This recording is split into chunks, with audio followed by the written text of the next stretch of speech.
जय माँ विंध्यवासिनी। आप सभी के इष्ट देव माता पिता सबको कोट कोट प्रणाम है। आइए सुनते हैं एकादशी व्रत कथा। एक समय की बात है, किसी नगर में एक सेठ और सेठानी रहते थे। उनका कोई संतान नहीं थी। भगवान की कृपा से उनके घर में धन धान की कोई कमी नहीं थी। सेठानी भगवान विष्णु की अटूट भक्त थी। रोज उनकी पूजा सेवा करती, उन्हें भोग लगाती, उसके बाद ही खुद भोजन करती थी। पर सेठ को सेठानी का दिन रात पूजा करना बिल्कुल पसंद नहीं था। बच्चा ना होने से वह बहुत दुखी था। एक दिन सेठ ने नाराज होकर सेठानी को घर से निकाल दिया। सेठानी ने बहुत विनती करी, पर सेठ नहीं माना। अब सेठानी सोचने लगी, अब कहाँ जाऊं, और वह जंगल की ओर चल दी।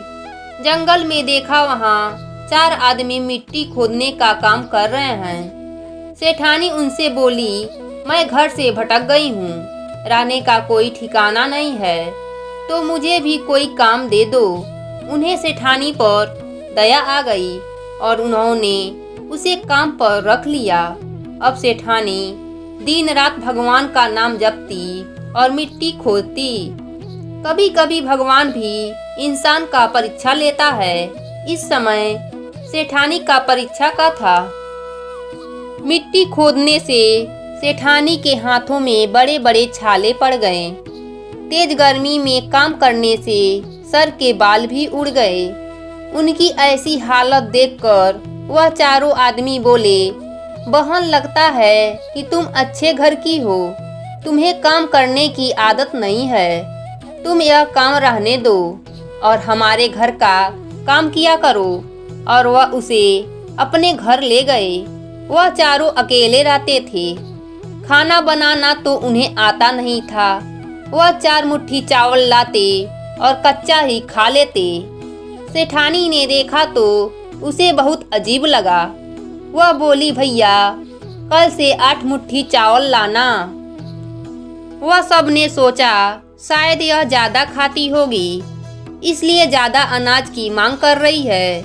अगले दिन वह 8 मुट्ठी अनाज लेकर आए। सेठानी ने बढ़िया भोजन बनाया, भगवान विष्णु को भोग लगाया, फिर सभी को खाने को दिया। सब बोले, बहन, ऐसा स्वादिष्ट भोजन हमने आज तक नहीं खाए थे। सेठानी बोली, भगवान का भोग है तो स्वाद तो आएगा ही। अब चारों आदमी सगी बहन के तरह सेठानी का ख्याल रखते। अब सेठ के घर में सेठानी के जाने के बाद बुरा समय आ गया। आस पड़ोस के लोग कहने लगे, यह तो सेठानी के भाग का खाता था। सेठ को बहुत पछतावा हुआ। एक दिन वह सेठानी को ढूंढने चल दिया और उसी जंगल में जा पहुंचा जहां चारों आदमी मिट्टी खोद रहे थे। सेठ उन्हें देखकर बोला, भाई, मुझे भी कोई काम दे दो। उन्होंने सेठ जी को भी काम पर रख लिया। मिट्टी खोदने से सेठ जी के हाथों में छाले पड़ गए और सर के बाल भी उड़ गए। सेठ की ऐसी हालत देखकर वह चारों उन्हें अपने घर ले गए। सेठानी घूंघट में थी, सेठ को देख नहीं पाई। उसने सभी के लिए भोजन तैयार किया और हर रोज के तरह भगवान विष्णु को भोग लगाया और चारों भाइयों को भोजन परोस दिया। जब सेठ को भोजन परोसने लगी तब भगवान विष्णु ने उनका हाथ पकड़ लिया। सेठानी बड़ी हैरान हो गई। चारों भाइयों ने बोला, बहन, भोजन क्यों नहीं परोस रही? वह बोली, मैं कुछ नहीं कर रही हूँ, मेरा हाथ तो भगवान विष्णु ने पकड़ रखा है। भाई बोले, मुझे भी भगवान के दर्शन कराओ। उनके प्रार्थना पर भगवान विष्णु सबके समक्ष प्रकट हो गए। सभी ने दर्शन किए। सेठानी ने घूंघट उठाया तो सेठ सेठानी ने एक दूसरे को देख लिया। सेठ ने अपने किए की भगवान विष्णु से क्षमा मांगी और सेठानी से भी क्षमा मांगी और अपने साथ चलने को कहा। भाइयों ने अपनी बहन को बहुत साधन देकर विदा किया। अब सेठानी के साथ सेठ भी भगवान विष्णु की पूजा करने लगे और एकादशी का व्रत करने लगे। इसके फल से उनका घर धन धान से भर गया और कुछ ही दिनों में भगवान विष्णु की कृपा से उनके घर में पुत्र रत्न की प्राप्ति हुई।